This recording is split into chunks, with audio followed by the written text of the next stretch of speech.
આજે 12મા આંતરરાષ્ટ્રીય યોગ દિવસની દેશભરમાં ઉજવણી. સ્વસ્થ વૃદ્ધાવસ્થા માટે યોગની થીમ પર દેશભરમાં સામૂહિક યોગ. પ્રધાનમંત્રી નરેન્દ્ર મોદીએ કોલકાતાના ઐતિહાસિક રેડ રોડ પર 10 લાખ લોકો સાથે કર્યો યોગાભ્યાસ.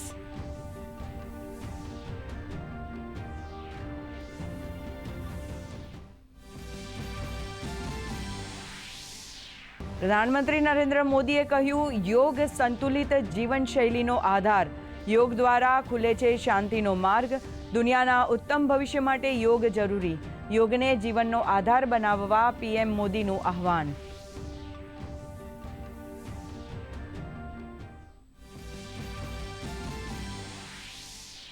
ગાંધીનગરના માણસામાં રાજ્યકક્ષાના યોગ દિવસની ઉજવણી. મુખ્યમંત્રી ભૂપેન્દ્ર પટેલની ઉપસ્થિતિમાં કરાયા યોગ. તમામ મનપા, નગરપાલિકા અને ગ્રામ્ય સ્તરે યોગનું આયોજન. રાજ્યભરમાં નાગરિકોએ ઉત્તમ સ્વાસ્થ્ય માટે કર્યા યોગ.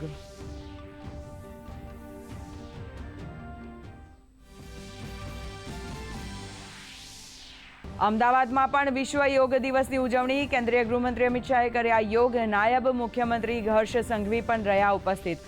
મોટી સંખ્યામાં લોકોએ નિરોગ રહેવા કર્યા યોગ.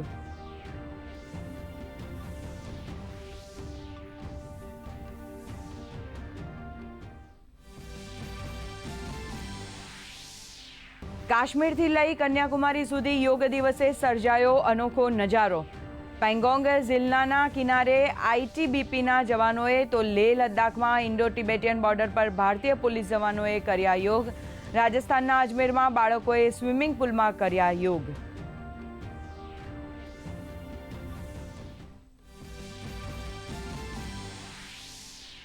સમગ્ર દેશભરમાં આજે નીટ યુજીની પુનઃ પરીક્ષા. દેશના 551 શહેરોમાં કુલ 25 લાખથી વધુ પરીક્ષાર્થીઓ આપશે પરીક્ષા.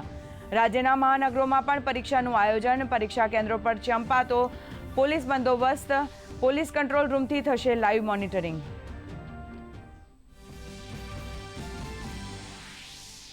રાજ્યમાં વિધિવત ચોમાસાના આગમનની જોવાતી રાહ. સાયક્લોનિક સર્ક્યુલેશન અને ટ્રફની અસરને લીધે 7 દિવસ રહેશે વરસાદી માહોલ. દરિયાકાંઠે પવનની ગતિ વધશે. માછીમારોને દરિયો ન ખેડવા સૂચના.